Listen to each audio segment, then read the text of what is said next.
ಬೆಂಗಳೂರು ದಕ್ಷಿಣ ಜಿಲ್ಲೆಯ ಮಾಗಡಿ ತಾಲೂಕಿನ ರಾಮನಗರ ತಾಲೂಕಿನ ಮಾಗಡಿ ವಿಧಾನಸಭಾ ಕ್ಷೇತ್ರ, ರಾಮನಗರ ತಾಲೂಕಿನ ಬಿಡದಿ ಹೋಬಳಿ ಮತ್ತು ಹಾರೋಹಳ್ಳಿ ತಾಲೂಕಿನ ಒಂದು ಗ್ರಾಮ, ಸುಮಾರು 11 ಹಳ್ಳಿಗಳಲ್ವಾ, 26 ಹಳ್ಳಿಗಳಲ್ಲಿ ಸುಮಾರು 8,000 ಎಕರೆಗಳನ್ನು ಭೂಸ್ವಾಧೀನ ಮಾಡಿಕೊಂಡು ಭಾಳ ದೊಡ್ಡದಾಗಿ ಏನೋ ಮೆಗಾ ಸಿಟಿನೋ ಅಥವಾ IT ಸಿಟಿನೋ ಇನ್ನೇನೋ ಸ್ಮಾರ್ಟ್ ಸಿಟಿನೋ ಮಾಡೋದಕ್ಕೆ ನಮ್ಮ ಕರ್ನಾಟಕ ರಾಜ್ಯ ಸರ್ಕಾರ ಹೊರಟಿದೆ. ನನಗೆ ಬರೋದಕ್ಕೆ ಮೊದಲು ಒಂದು ಗಂಟೆ ಹಿಂದೆ ನಾನು ಇಲ್ಲಿ ಬಂದಾಗ ಒಂದು ಮನಸ್ಥಿತಿ ಇತ್ತು, ಇವಾಗ ಒಂದು ಮನಸ್ಥಿತಿ ಇದೆ. ಈ 1 ಗಂಟೆಯಲ್ಲಿ ನನಗೆ ತುಂಬ ಬೇಸರ ಆಗಿದೆ, ನೋವಾಗಿದೆ, ದುಃಖ ಆಗಿದೆ, ಒಂದು ರೀತಿಯಲ್ಲಿ ಖಿನ್ನನಾಗಿದ್ದೀನಿ ನಾನು. ಯಾಕಂದರೆ ಇಲ್ಲೇ ಪಕ್ಕದಲ್ಲೇ ನಮ್ಮ ತಂದೆಯವರು ಈ ಕನಕಪುರ ರಸ್ತೆ ತಾತ್ಗುಣಿ ಎಸ್ಟೇಟ್ ಹತ್ರನೇ ಅವ್ರು 40 ವರ್ಷಗಳಿಂದ ಈ ವಿಲೇಜ್ ಅಕೌಂಟೆಂಟ್ ಆಗಿದ್ರು. ನಮ್ದೆಲ್ಲ ಅವಿಭಜಿತ ಬೆಂಗಳೂರು ಜಿಲ್ಲೆಯಲ್ಲಿ ಅವರು ಇವತ್ತಿನ ಬೆಂಗಳೂರು ದಕ್ಷಿಣ, ಬೆಂಗಳೂರು ನಗರ ಮತ್ತು ಬೆಂಗಳೂರು ಗ್ರಾಮಾಂತರ ಏನಿದೆ ಎಲ್ಲ ಜಿಲ್ಲೆಗಳ 4 ತಾಲೂಕುಗಳಲ್ಲಿ ಕೆಲಸ ಮಾಡಿದ್ದಂಥವ್ರು. ಹಾಗಾಗಿ ನಮ್ಮದು ಪಕ್ಕದೇ ತಾಲೂಕು ಆನೇಕಲ್ ತಾಲೂಕು. ನಾನು ನಮ್ಮ ಆನೇಕಲ್ ತಾಲೂಕಲ್ಲಿದ್ದಂಗೆ ಹಾಗೆ ಸ್ವಲ್ಪ ಗುಡ್ಡ ಬೆಟ್ಟ ಸಣ್ಣ ಪುಟ್ಟದ್ದು ಕುರ್ಚಲ್ ಕಾಡು ಹಾಗೆಲ್ಲ ಇರಬಹುದು ಅಂದ್ಕೊಂಡಿದ್ದೆ. ನಾಗರಾಜು ಇಲ್ಲಿ ಸ್ಥಳೀಯ ರೈತರು ನಾವೀಗ ಜಾಗ ತೋರಿಸ್ತೀವಿ ಬನ್ನಿ ಸರ್ ಅಂತ ಕರ್ಕೊಂಡು ಹೋದ್ರು.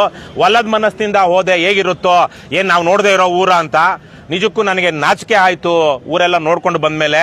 ಅವರು ಹೇಳ್ತಾ ಇದ್ರು ಇದು ಮಲೆನಾಡು, ಬೆಂಗಳೂರು ಪಕ್ಕದಲ್ಲಿರುವಂಥ ಮಲೆನಾಡು ಈ ಭಾಗದ ಪ್ರದೇಶಗಳು ಅಂತ. ನಿಜಕ್ಕೂ ಅದು ಅಕ್ಷರಶಃ ಸತ್ಯ. ನಾನು ಬಹಳ ಊರುಗಳು ಸುತ್ತಿದ್ದೀನಿ, ದೇಶ ಸುತ್ತಿದ್ದೀನಿ, ಆದರೆ ಬೆಂಗಳೂರು ಪಕ್ಕದಲ್ಲೇ ಇಷ್ಟು ಸಮೃದ್ಧ ನೆಲ ಜಲ ಇರುವಂತಹ, ವರ್ಷ ಪೂರ್ತಿ ಬೆಳೆ ಬೆಳೆಯುವಂತಹ ಹವಾಮಾನ ಇರುವಂತಹ ಇಂತಹ ಒಂದು ಬಿಡದಿ ಭಾಗದ ಈ ಊರುಗಳಷ್ಟು ಸಮೃದ್ಧ ಊರುಗಳನ್ನು ಬೆಂಗಳೂರು ಸುತ್ತಮುತ್ತ ನಮ್ಮ ಆನೇಕಲ್ ತಾಲೂಕು ಸೇರಿದಂತೆ ಎಲ್ಲೂ ನೋಡಿಲ್ಲ.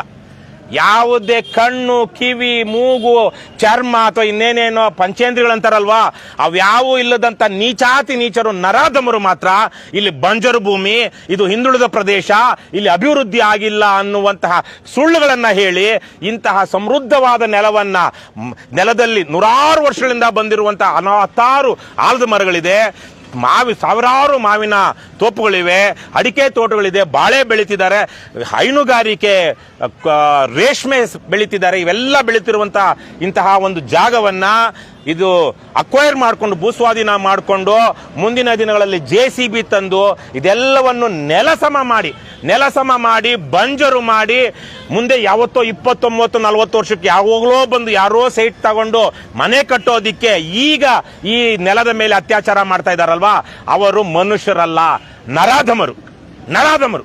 ಅವ್ರ ಅಧಿಕಾರಿಗಳಾಗಿರ್ಲಿ, ರಾಜಕಾರಣಿಗಳಾಗಿರ್ಲಿ, ಈ ಊರಿನ ಜಮೀನನ್ನೇ ತಮ್ಮದೇ ಊರು ಹುಟ್ಟಿ ಬೆಳೆದಂತ ಜಮೀನನ್ನೇ ತಲೆ ಹಿಡುಕ ಶ್ರೀಮಂತರಾಗಿರ್ಲಿ, ಅವರು ಮನುಷ್ಯರಲ್ಲ.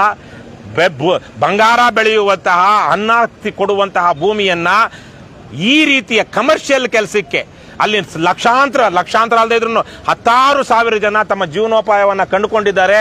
ಅವರನ್ನ ಮೂಲೋತ್ಪಾಟನೆ ಮಾಡಿ ಅವರಿಗೆ ಮುಂದಕ್ಕೆ ಯಾವುದೇ ರೀತಿಯಲ್ಲಿ ಅವ್ರು ಗೊತ್ತಿರುವಂತಹ ಕೆಲಸ ಮಾಡೋದಕ್ಕಾಗದೇ ಇರುವಂತಹ ರೀತಿಯಲ್ಲಿ ಅಭಿವೃದ್ಧಿಯನ್ನ ಮಾಡಿ ಇಲ್ಲಿ ಈಗ ಕೊಳ್ಳೆ ಹೊಡೆಯೋದಿಕ್ಕೆ, ಭೂಮಿಯನ್ನ ಕೊಳ್ಳೆ ಹೊಡೆಯೋದಿಕ್ಕೆ ನೋಡ್ತಾ ಇರುವಂತವರು ಅವರು ಮನುಷ್ಯರಲ್ಲ.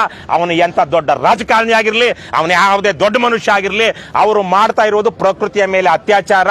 ಹಲವಾರು ಬೇರೆ ಹೇಳ್ತಾ ಇದ್ರು ಆ ಬಣ ಈ ಬಣ ಅಂತೆಲ್ಲ ಇದೆ ನಮ್ಮ ರಾಜ್ಯ ಸರ್ಕಾರದಲ್ಲಿ. ಆದ್ರೆ ಭೂಮಿ ಹೊಡೆಯೋದಿಕ್ಕೆ ಇವರೆಲ್ಲರದು ಒಂದೇ ಬಣ ಅಂತ ಸಾಮೂಹಿಕ ಅತ್ಯಾಚಾರ ಮಾಡುವ ಮನಸ್ಥಿತಿ ಇರುವಂತವ್ರು ಇವರೆಲ್ಲ. ಅವರು ಯಾವುದೋ ಒಂದು ಹೆಣ್ಣು ಮಗಳನ್ನ 5-6 ಜನ ಸೇರ್ಕೊಂಡು ಹೇಗೆ ಯಾವ್ಯಾವುದೋ ಕುಲ, ಜಾತಿ, ಮತ, ಯಾವ್ಯಾವುದೋ ಊರಿಂದ ಬಂದಿರೋರೆಲ್ಲ ಸೇರ್ಕೊಂಡು ಒಂದೊಂದು ಸಂದರ್ಭದಲ್ಲಿ 10-20 ಜನ ಸೇರಿ ಒಂದು ಹೆಣ್ಣು ಮಗಳ ಮೇಲೆ ಅತ್ಯಾಚಾರ ಮಾಡ್ತಾರಲ್ವಾ, ಆ ತರಹದ ಮನಸ್ಥಿತಿ ಇರುವಂತವ್ರು ಇವತ್ತೆಲ್ಲ ಒಂದಾಗಿ ಇಂದು 8,000-9,000 ಎಕರೆ ಭೂಮಿಯನ್ನ ಈ ತರಕ್ಕೆ ಅತ್ಯಾಚಾರ ಮಾಡಿ ಅದರಿಂದ ಏನೋ ಲಾಭ ಮಾಡ್ಕೊಳ್ಳೋದಕ್ಕೆ ಹೋಗ್ತಾ ಇದ್ದಾರೆ. ಇದು ಅವರಿಗೆ ಪ್ರಕೃತಿ ಕ್ಷಮಿಸಲ್ಲ. ಮುಂದಕ್ಕೆ ಏನಾಗುತ್ತೋ ಈ ಹೋರಾಟ, ನಾವು ಇಂಥ 10 ಹೋರಾಟಗಳಲ್ಲಿ ಭಾಗವಹಿಸಿದೀವಿ. ಯಶವಂತ್ ಅಂತವರು ನಮ್ಗಿಂತ ಹೆಚ್ಚಿನ ಹೋರಾಟಗಳಲ್ಲಿ ಭಾಗವಹಿಸಿದ್ದಾರೆ. ನಾವು ಕರ್ನಾಟಕ ರಾಷ್ಟ್ರ ಸಮಿತಿ ಪಕ್ಷದ ವತಿಯಿಂದ 425 ದಿನಗಳಿಂದ ನಡೀತಾ ಇರುವಂತಹ ಈ ಹೋರಾಟಕ್ಕೆ ಬೆಂಬಲ ಸೂಚಿಸ್ತಿದ್ದೀವಿ. ಏನಾಗುತ್ತೋ ಬಿಡುತ್ತೋ ಗೊತ್ತಿಲ್ಲ.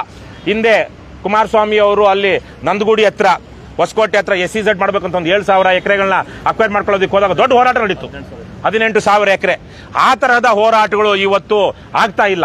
ಇಲ್ಲಿರುವಂತವ್ರೇನೆ ಸ್ಥಳೀಯವಾಗಿ ಒಂದಷ್ಟು ಹುಡುಗರಿಗೆ ತಿನ್ನಿಸಿ ಕುಡಿಸಿ ದೊಡ್ಡವ್ರಿಗೆ ಇನ್ನೇನು ಆಸೆ ಅಂಶ ಒಡ್ಡಿ ಅವ್ರ ಕೈಲಿ ನಾವು ಜಮೀನು ಕೊಟ್ಬಿಡ್ತೀವಿ ಅಂತ ಹೇಳಿಸ್ಕೊಳ್ತಾರೆ. ನಮ್ಮದೇ ತಾಲೂಕಿನಲ್ಲಿ ಇವತ್ತು 3/4 ಭಾಗ ಜಮೀನು ರೈತರ ಹತ್ರ ಇಲ್ಲ. 15 ವರ್ಷ 20 ವರ್ಷ ಆಯ್ತು ಸೂರ್ಯ ಸಿಟಿ ಮಾಡಿ. ಇವತ್ತು ಅಲ್ಲಿ ಸೂರ್ಯ ಸಿಟಿಯ ಮುಕ್ಕಾಲು ಜಾಗದಲ್ಲಿ ನಮ್ಮ ಮನೆಯಿಂದ ಕೇವಲ ಅರ್ಧ ಕಿಲೋಮೀಟರ್ ದೂರಕ್ಕೆ ಸೂರ್ಯ ಸಿಟಿ ಶುರುವಾಗುತ್ತೆ. ಬೊಮ್ಮಸಂದ್ರ ಚಂದ್ರಾಪುರದಲ್ಲಿ ಆನೇಕಲ್ ತಾಲೂಕಲ್ಲಿ ಮುಕ್ಕಾಲು ಸೈಟ್ಗಳು ಇವತ್ತು 15-20 ವರ್ಷದಿಂದ ಡೆವಲಪ್ ಆಗಿರೋವು ಇವತ್ತಿಗೂ ಮನೆ ಕಟ್ಕೊಂಡಿಲ್ಲ. ಇಲ್ಲಿ ಇವ್ರು ತಂದು ಕಟ್ಟಿದ್ರು ಅಷ್ಟೇ ಇನ್ನು 20-30-40 ವರ್ಷಕ್ಕೆ. ಹಾಗಾಗಿ ಇವತ್ತೇನು ಮಾಡ್ತಾ ಇದ್ದಾರೆ ಇವರು, ಕೊಳ್ಳೆ ಹೊಡೆಯೋದಕ್ಕೆ. ಅದರಲ್ಲೂ 833 ಎಕರೆ ಖರಾಬ್ ಜಮೀನು ಅಥವಾ 2700 ಇತ್ತು. ಅದಂತೂ ಉಚಿತವಾಗಿ, ಅದಕ್ಕಂತೂ ಇವತ್ತಿಗೂ ನಾಳೆಗೋ ಯಶವಂತ್ ಅವ್ರು ಹೇಳ್ತಾ ಇದ್ರು. ಮೊನ್ನೆ ತಾನೇ ಹಾರೋಳ್ಳಿ ಅಲ್ಲಿ ಹರೀಶ್ ಗೌಡ ಅನ್ನುವಂತ ರೈತರು ಅಲ್ಲೆಲ್ಲ 2 ಎಕರೆ ಜಮೀನನ್ನ DK ಶಿವಕುಮಾರ್ ಅವರ ಚೇಲ ಒಬ್ಬ ಸುಳ್ಳು ದಾಖಲೆಗಳನ್ನ ಸೃಷ್ಟಿ ಮಾಡಿಕೊಂಡು ಕೊಳ್ಳೆ ಹೊಡೆಯೋದಕ್ಕೆ ನೋಡ್ತಾ ಇದ್ದ. ಆ 800 ಎಕರೆಗಳಿಗೂ ಸರ್ಕಾರ ದುಡ್ಡು ಕೊಡಬೇಕಾಗುತ್ತೆ. ಯಾಕಂದ್ರೆ ಅಂತ ಅಕ್ರಮಗಳು ಇಲ್ಲೂ ಆರಂಭವಾಗುತ್ತೆ. ಮತ್ತೆ ಅದು ಜನರದೇ ಭೂಮಿ, ಜನರದೇ ಆಸ್ತಿ, ಊರಿನವ್ರದೇ ಆಸ್ತಿ, ಅವ್ರದೇ ಕೆರೆ ಇದ್ದಿದ್ದು, ಅವ್ರದೇ ಕುಂಟೆ ಇದ್ದಿದ್ದು, ಅವ್ರದೇ ಗೋಮಾಳ ಇದ್ದಿದ್ದು. ಆ ಭೂಮಿಗೆ ಊರಿನವ್ರಿಗೆ ಏನೇನು ಸಿಗೋದಿಲ್ಲ. ಊರಿನವರ ಅನುಕೂಲಕ್ಕಾಗಿದ್ದಂತ ಜಮೀನು ಸರ್ಕಾರ ಕಿತ್ಕೊಂಡಾಗ ಊರವ್ರಿಗೂ ಸಿಗೋದು ಚಿಪ್ಪು ಮತ್ತು ಚೆಂಬು. ಆದ್ರೆ ಸರ್ಕಾರ ಅದನ್ನ ತಗೊಂಡು ಇದೆಲ್ಲ ನೋಡ್ತಾ ಇದೆ. ಇನ್ನೂ ಹಲವಾರು ವಿಚಾರಗಳಿದೆ. ಇಷ್ಟೆಲ್ಲ ಮಾಡಿದ್ಮೇಲೂ ನಮಗೆ ಎಷ್ಟೋ ವರ್ಷಗಳಲ್ಲಿ 35,000 ಕೋಟಿ ಬರುತ್ತೆ. ಅಂದ್ರೆ 22 ಸಾವಿರ ಖರ್ಚಾಗುತ್ತೆ. ಅದ್ರಲ್ಲಿ 500 ಕೋಟಿ ಮಾತ್ರ ಲಾಭ ಬರುತ್ತೆ ಈಗ. ಆದ್ರೆ 10 ವರ್ಷದಲ್ಲಿ ಬೇರೆ ಬೇರೆ ಡೆವಲಪ್ಮೆಂಟ್ ಇದೆ. ಹಾಗೆ ಬಿಟ್ರೆ ಇದೇ ಜನಾನೇ ಅಷ್ಟು GDP ಇಲ್ಲೇ ಮಾಡ್ತಾರೆ. ಅಷ್ಟು 10,000 GDPಯನ್ನ ಮುಂದಿನ 15-20 ವರ್ಷದಲ್ಲಿ ಅವರು ರೇಷ್ಮೆಯಿಂದನೋ ಹೈನುಗಾರಿಕೆಯಿಂದನೋ ಅಥವಾ ಇನ್ಯಾವುದರಿಂದನೋ ಮಾಡ್ತಾರೆ. ಹಾಗಾಗಿ ಸರ್ಕಾರ ಮಾಡ್ತಾ ಇರುವಂತದ್ದು, ವಿಶೇಷವಾಗಿ DK ಶಿವಕುಮಾರ್, ನನಗೆ ಇದೆಲ್ಲ ನೋಡಿದ ಮೇಲೆ DK ಶಿವಕುಮಾರ್, DK ಸುರೇಶ್, ಬಾಲಕೃಷ್ಣ ಇವರೆಲ್ಲ ನೋಡಿದ ಮೇಲೆ ಇವರು ರಾಜ್ಯವನ್ನ ಹುರಿದು ಮುಕ್ಕಿಬಿಡ್ತಾರೆ. ಇವರಿಗೆ ರಾಜ್ಯದ ಇವ್ರು ಯಾರು ಇವತ್ತು ಸಿದ್ದರಾಮಯ್ಯ ಆದಿಯಾಗಿ ಇವ್ರು ಯಾರು ನಿಜಕ್ಕೂ ಜನಪರ ಕಾಳಜಿ ಇರೋರಿಲ್ಲ. ಬೇರೆ ಹೌದು, ನಾನು ಮೊನ್ನೆ ಹೋಗಿದ್ವಿ. ಈಗೇನೋ ನಮ್ಮ ಆನೇಕಲ್ ತಾಲೂಕಲ್ಲಿ ಆನೇಕಲ್ ಟೌನ್ ಪಕ್ಕದಲ್ಲಿ 70 ಎಕರೆನಲ್ಲಿ ಸ್ಟೇಡಿಯಂ ಕಟ್ತಾ ಇದ್ದಾರೆ. ಅಲ್ಲೆಲ್ಲ ಕುರ್ಚಲ್ ಕಾಡಿದ್ದಂತಹ, ಅಷ್ಟೇನು ಸಮತಟ್ಟು ಅಲ್ಲದಂತಹ, ಏನೋ ಸಣ್ಣ ಪುಟ್ಟದಾಗ ರೈತರು ಕಷ್ಟಪಟ್ಟು ಏನೋ ಮಾಡ್ಕೊಂಡಿದ್ದಂತಹ, ಆದ್ರೆ ಬನ್ನೇರಘಟ್ಟ ನ್ಯಾಷನಲ್ ಪಾರ್ಕ್ ಹತ್ರ ಇರುವಂತಹ ಭೂಮಿ ಅದೊಂದ್ ಕಡೆಗೆ ಇಡೋಣ.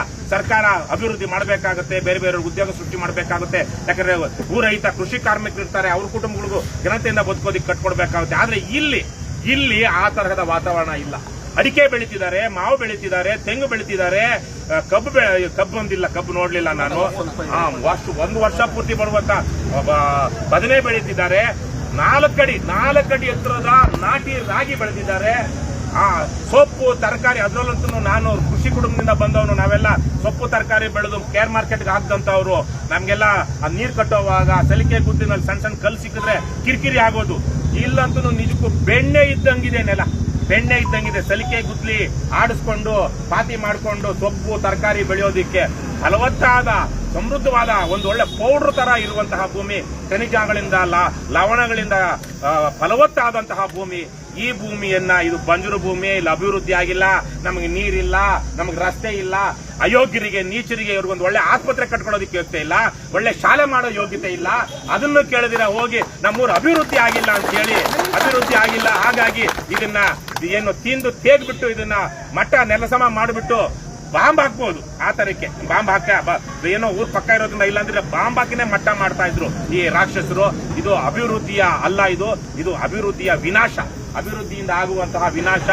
ವಿಶೇಷವಾಗಿ ಯಾವುದೇ ಬೇರೆ ಉದ್ಯೋಗ ಗೊತ್ತಿಲ್ಲದಂತಹ, ಹೆಚ್ಚಿಗೆ ಓದಿಲ್ಲದಂತಹ, ಬೇರೆ ಇನ್ಯಾವುದೇ ರೀತಿಯ ಸ್ಕಿಲ್ಡ್ ಇಲ್ಲದೆ ಇರುವಂತಹ 30 ವರ್ಷ ದಾಟಿರುವಂತಹ ಗಂಡು ಮಕ್ಕಳು ಹೆಣ್ಗಸರು ಏನಿದ್ದಾರೆ ಅವರು ಮುಂದಿನ ದಿನಗಳಲ್ಲಿ ತಬ್ಬಲಿಗಳಾಗ್ತಾರೆ. ಯಾಕಂದ್ರೆ ಈ ಏನ್ ಡೆವಲಪ್ ಆಗುತ್ತೆ ಅಲ್ಲಿ ಅವ್ರದ್ದೇನು ಪಾತ್ರನೇ ಇರೋದಿಲ್ಲ, ಅವ್ರ ಅಗತ್ಯವೇ ಇಲ್ಲ. ಅಲ್ಲಿ ವಾಚ್ಮನ್ಗಳಾಗಿ ಹೋಗ್ಬಹುದು ಅಥವಾ ಇನ್ಯಾವುದೋ ಬೇರೆ ತರಹದ ಕೆಲಸಗಳು ಮಾಡಬಹುದೇ ಹೊರತು ಈಗ ಅವ್ರು ಮಾಡ್ತಾ ಇರೋಂಗೆ ಹಸುಗಳು ಸಾಕೊಂಡು ಹೈನುಗಾರಿಕೆ ಮಾಡೋದಕ್ಕಾಗೋದಿಲ್ಲ, ರೇಷ್ಮೆ ಬೆಳೆಯೋದಕ್ಕಾಗೋದಿಲ್ಲ. ಇನ್ಯಾವುದೋ ಒಂದು ಅವ್ರು ಕೃಷಿ ಮಾಡ್ತಿರೋವಾಗ ಮನೆಯವರೆಲ್ಲ ಸೇರಿ ಕೆಲಸ ಮಾಡ್ತಿರ್ತಾರೆ, ಮಕ್ಕಳನ್ನು ಆದಿಯಾಗಿ. ಆ ತರದ್ದು ಯಾವುದೂ ಮಾಡದೆ ದುಡ್ಡು ಬರುತ್ತೆ, ಆ ದುಡ್ಡನ್ನ ತಗೊಂಡೋಗಿ ಒಂದೇನೋ ಒಂದು ಮನೆ ಕಟ್ಕೊಳ್ತಾರೆ. ಆ ಮನೆಗೆ ಒಂದಷ್ಟು ಕಾರ್ ಬರ್ಬೇಕು, ಆ ಮನೆ ಕಟ್ಟ ಮೇಲೆ ಕಾರ್ ಬೇಕಾಗುತ್ತೆ. ಮಕ್ಕಳಿಗೆ ಅಷ್ಟೊತ್ತಿಗೆ ಈ IPL ಜೂಜು ಹುಚ್ಚೆತ್ತಿರ್ತಿರುತ್ತೆ.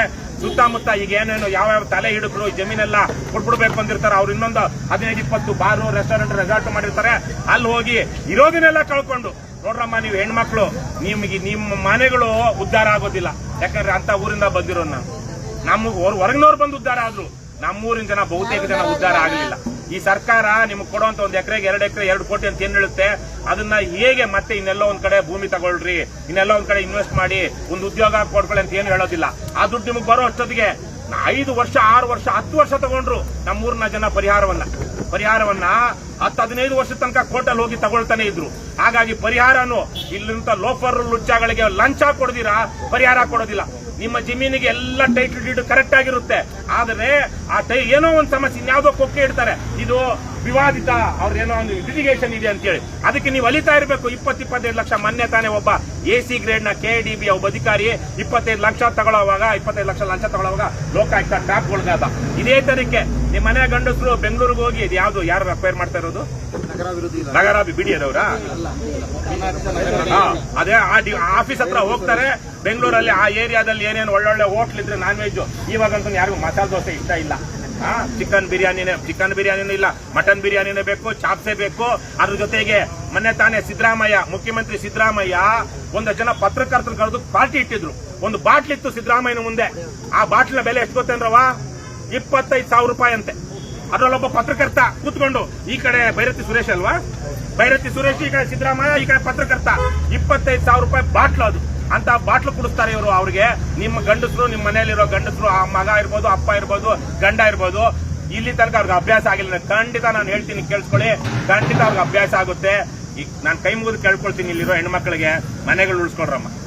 ನಿಮ್ಮ ಮನೆಗಳು ಉಳಿಸ್ಕೊಳ್ಬೇಕು ಅಂದ್ರೆ ನೀವು ಈ ಹೋರಾಟ ಗೆಲ್ಲಬೇಕು. ನಾವೆಲ್ಲ ಬಂದು ಮಾಡಕ್ಕಾಗಲ್ಲ. ಏನ್ ಮಾಡ್ತಿರೋ ಬಿಡ್ತಿರೋ, ನಿಮ್ಮ ಮನೆಗಳು ಉಳಿಬೇಕು, ಬೆಳಿಬೇಕು, ನಿಮ್ಮ ಮಕ್ಕಳು ನಿಮ್ ಕೈಗೆ ಸಿಗಬೇಕು, ಅವ್ರ ಮನೆಗೆ ಆಸ್ತಿ ಆಗಬೇಕು ಅನ್ನೋಗಿದ್ರೆ ನೀವು ಈ ಹೋರಾಟವನ್ನ ಗೆಲ್ಲಬೇಕು. ಮಾಡ್ಲಿ, ಬೇರೆ ಬೇರೆ ಕಡೆ ಇದೆ ಅಂತ, ಬೇರೆ ಭಾಗಗಳಲ್ಲಿ ಬೆಂಗಳೂರು ಸುತ್ತಮುತ್ತ ಜಾಗಗಳಿದೆ. ಅದ್ರಲ್ಲೂ ಪ್ರೈವೇಟ್ ಅವರು 50 ಎಕರೆ 100 ಎಕರೆನಲ್ಲ, ಯಾರ್ಯಾರೋ ಬಂದು ನೂರಾರು ಸಾವಿರಾರು ಕೋಟಿ ರೂಪಾಯಿಗಳ ಪ್ರಾಜೆಕ್ಟ್ಗಳು ಮಾಡ್ತಾರೆ. ಈ ಸರ್ಕಾರಕ್ಕೆ ಏನ್ ಬಂದಿರೋದು ಹೊತ್ತು?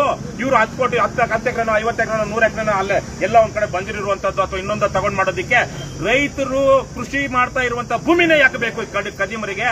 ಇವರು ಮನುಷ್ಯರಲ್ಲ. ಇವರು ಆಗ್ಲೇ ಹೇಳ್ದಂಗೆ ಸಾಮೂಹಿಕ ಅತ್ಯಾಚಾರ ಮಾಡುವ ಮನಸ್ಥಿತಿ ಇರುವಂತಹ ಸಮಾಜ ಘಾತಕರು, ರಾಕ್ಷಸರು. DK ಶಿವಕುಮಾರ್ ಇರಬಹುದು, DK ಸುರೇಶ್ ಇರಬಹುದು, ಬಾಲಕೃಷ್ಣ ಇರಬಹುದು, ಯಾರಾದ್ರೂ ಕೇಳ್ತಾ ಇದ್ರೆ ಅವ್ರು ಕೇಳಿಸ್ಕೊಳ್ಳಿ. ನನಗಂತೂ 1 ಗಂಟೆ ಹಿಂದೆ ಇದ್ದ ಮನಸ್ಥಿತಿ ಇವಾಗಿಲ್ಲ. ನಾನು ಹೋಗಿ ಬಂದೆ, ನಾಗರಾಜ್ ಅವರೆಲ್ಲ ಕರ್ಕೊಂಡೋಗಿ ತೋರಿಸಿದ್ರು. ನಿಜಕ್ಕೂ ನನಗೆ ಆಘಾತ ಆಗಿದೆ. DK ಶಿವಕುಮಾರ್ ಅವರಾಗ್ಲಿ ಯಾರೇ ಆಗ್ಲಿ, ಇಂತಹ ಭೂಮಿಯನ್ನ ನಾವು ಇದನ್ನ ರಿಯಲ್ ಎಸ್ಟೇಟ್ ಮಾಡ್ತೀವಿ, ಡೆವಲಪ್ ಮಾಡ್ತೀವಿ ಅಂದ್ರೆ ಅವರಿಗೆ ಪ್ರಕೃತಿಯ ಶಾಪ. ನಾನಂತೂ ಶಾಪ ಹಾಕೋದಿಲ್ಲ. ಒಳ್ಳೇದ್ ಮಾಡೋರು ಒಳ್ಳೇದಾಗುತ್ತೆ, ಕೆಟ್ಟದ್ ಮಾಡಿದವ್ರು ಅನುಭವಿಸ್ತಾರೆ ಅಂತ ಹೇಳ್ತೀನಿ. ಪ್ರಕೃತಿಯ ಶಾಪ ಈ ತರಕ್ಕೆ ನಾನೊಂದು ಮಾತು ಈ ಸಂದರ್ಭದಲ್ಲಿ ನೋವಿನಿಂದ ಹೇಳ್ತೀನಿ. ನನ್ನ ಕಣ್ಣು ಮುಂದೆನೆ ನರಳಿ ಸತ್ತಿದ್ದಾರೆ ಎಷ್ಟೋ ಜನ. ಅವರು ಕಾನೂನಿನ ಕುಣಿಕೆಯಿಂದ ತಪ್ಪಿಸ್ಕೊಂಡಿದ್ರು. ಬೇರೆ ಬೇರೆ ರೀತಿಯಲ್ಲಿ ಅಕ್ರಮ ಮಾಡಿ, ಮೋಸ ಮಾಡಿ, ಲಂಚ ಕೊಟ್ಟು ಜಡ್ಜ್ಗಳನ್ನ ಕೊಂಡ್ಕೊಂಡಿದ್ರು. ಆದ್ರೆ ಅವರು ಸಾಯೋ ಅಷ್ಟೊತ್ತಿಗೆ ಇವಾಗಲೂ 1 ಜನ ನನ್ನ ಕಣ್ಣು ಮುಂದೆನೆ ನಾನು ನೋಡ್ತಾ ಇದ್ದೀನಿ. ನಮ್ಮ ರಾಜ್ಯದಲ್ಲಿ ದೊಡ್ಡ ದೊಡ್ಡ ರಾಜಕಾರಣಿಗಳಾಗಿದ್ದಾರೆ ಅನ್ನೋರು. ಅವರು ವಯಸ್ಸಾಗಿದೆ, ಜೀವನ ಸಾಕಾಗಿದೆ, ಆದ್ರೆ ಸಾಯ್ತಾ ಇಲ್ಲ. ಯಾಕಂದ್ರೆ ನರಕ ಇಲ್ಲ ಅನುಭವಿಸ್ತಾ ಇದ್ದಾರೆ. ನರಕ ಈ ಜಮೀನುಗಳಿಗೆ, ಈ ಭೂತಾಯಿ ಮೇಲೆ ಕೈ ಇಡುವಂತವರಿಗೆ, ಅವ್ರಿಗೂ ಅವರ ಕುಟುಂಬದವ್ರಿಗೂ ವಂಶಸ್ಥರಿಗೂ ಅವರು ಸಹ ಅಂತ ನರಕ ನೋಡ್ತಾರೆ. ಯಾರು ಅವರು ಅನ್ನೋದು ಅವ್ರಿಗೆ ಗೊತ್ತು, ನಮಗಲ್ಲ, ನನಗ್ ಗೊತ್ತಿಲ್ಲ.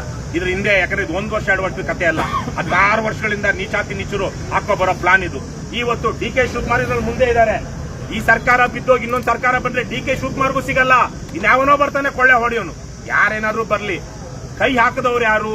ಅತ್ಯಾಚಾರ ಮೊದಲಿಗೆ ದ್ರೌಪದಿಯ ಸೆರಗಿಗೆ ಕೈ ಹಾಕದವನು ಯಾರು? ಅವನಿಗೆ ಶುರು ಆಗುತ್ತೆ ಕಾಟ, ಅವನಿಗೆ ಶುರು ಆಗುತ್ತೆ. ದುಶ್ಯಾಸನ ದ್ರೌಪದಿಯ ಸೆರಗಿಗೆ ಕೈ ಹಾಕಿದ್ದಕ್ಕೆ 100 ಜನ ಕೌರವರು, ಒಬ್ಬ ಉಳ್ಕೊಳ್ತಾನೆ ಅನ್ಸುತ್ತೆ ಅವ್ರ ಪಾಂಡವ ಜೊತೆಗೆ ಬಂದಿದ್ದಕ್ಕೆ. ಅದರಲ್ಲಿ 99 ಜನ ಕೌರವರು. ಸ್ವತಃ ಇನ್ನೊಬ್ಬ ದುರ್ಯೋಧನನ ತಂಗಿ, ದುಶ್ಯಳೆಯ ಗಂಡ ಜಯದ್ರಥ, ಇಡೀ ವಂಶವೇ ನಿರ್ವಂಶವಾದಾಗ ಆಗುತ್ತೆ. ಹಾಗಾಗಿ ದುಶ್ಯಾಸನ ಮಾತ್ರ ಕೈ ಎಳೆದಂತಲ್ಲ, ಹಿಂದೆ ದುಶ್ಯಾಸನಿಗೆ ಪ್ರೇರಣೆ ಕೊಟ್ಟವರು, ದುಶ್ಯಾಸನ ಜೊತೆ ನಿಂತಂತ ದ್ರೋಣ, ಭೀಷ್ಮಾದಿಯಾಗಿ ಮುಂದಿನ ತಲೆಮಾರುಗಳು ಇಲ್ಲಿ ಬಂದು ಇಲ್ಲೆಲ್ಲ ಈ ಭೂತಾಯಿಯ ಮೇಲೆ ಅತ್ಯಾಚಾರ ಮಾಡುವಂತವ್ರು ಅವ್ರು ಯಾರು ಉಳಿಯೋದಿಲ್ಲ. ದಯವಿಟ್ಟು ನಿಮ್ಮ ಕುಟುಂಬ, ನಿಮ್ಮ ಪ್ರಾಣ ಉಳಿಸ್ಕೊಳ್ಳಿ ಅಂತ ಅವ್ರಿಗೆ ಹೇಳ್ತೀನಿ ನಾನು. ನೀವು ಹೆಣ್ಮಕ್ಳು ಏನು ಹೋರಾಟ ಮಾಡ್ತಿದ್ದೀರಾ? ಗಂಡಸನ್ನ ಬಿಟ್ಬಿಡಿ. ಇಲ್ಲಿರೋರು ಎಲ್ಲರೂ ಪ್ರಾಮಾಣಿಕರಲ್ಲ. ಇಲ್ಲಿರೋರು ಬೇಕಾದ್ರೆ 1 ಜನ ಇವತ್ತು ನಾಳೆ ಅಲ್ಲಿ ಹೋಗಿ ಅಲ್ಲೇನೋ ಕೊಟ್ಟರು ಹೋಗುವಂತವ್ರು ಎಲ್ಲರೂ ಒಳ್ಳೆಯವ್ರನ್ನ ನಾನು ಭಾವಿಸ್ತೀನಿ.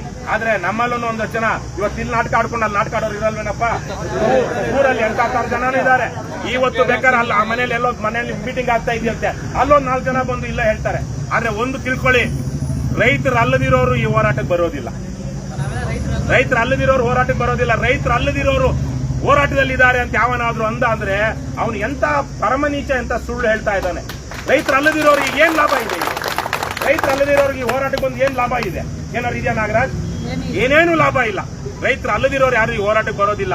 ಆದ್ರೆ ರೈತರಾಗಿದ್ದುಕೊಂಡು ಅದೇನೋ ಆಗ್ಲೇ ಹೇಳ್ತಾ ಇದ್ದೆ, ಕರುಳಿನ ಕರೆ ಸಿನಿಮಾದಲ್ಲಿ ಬರುತ್ತಲ್ಲ, ಹೂ ಅಂದ್ರೆ ಏನು, ಹೂ ಅಂದ್ರೆ ಏನು, ಹೂ ಅಂದ್ರೆ ಅದು ಬರುತ್ತೆ, ಊರಿಗೆ ದ್ರೋಹ ಮಾಡಿ ಬದುಕಲೆಣಿಸಬೇಡ ಅಂತ. ಅಂತಹ ಊರಿಗೆ ದ್ರೋಹ ಮಾಡುವಂತ ಮನೆ ಹಾಳರು, ಊರ ದ್ರೋಹಿಗಳು, ಜನದ್ರೋಹಿಗಳು ನಮ್ಮ ಸುತ್ತಮುತ್ತನೇ ಇರ್ತಾರೆ. ಹಾಗಾಗಿ ಈ ಹೋರಾಟವನ್ನು ಏನಾದ್ರೂ ಗೆಲ್ಲಿಸಬೇಕು ಅಂದ್ರೆ ತಾಯಿ, ನಿನ್ಗೆ ಮಕ್ಕಳು ಮೊಮ್ಮಕ್ಕಳ ಮೇಲೆ, ಮಗನ್ ಗೊತ್ತಿಲ್ಲ ನನಗೆ, ಮಕ್ಕಳು ಗೊತ್ತಿಲ್ಲ, ನಿನ್ ಮಕ್ಕಳು ಉಳಿಬೇಕಂದ್ರೆ ನೀವೇನಾದ್ರೂ ಮಾಡ್ಬೇಕಮ್ಮ, ನೀವೇನಾದ್ರೂ ಮಾಡ್ಬೇಕು. ಕೇಳಿ ನಾನು ನನ್ನ ಮಾತು.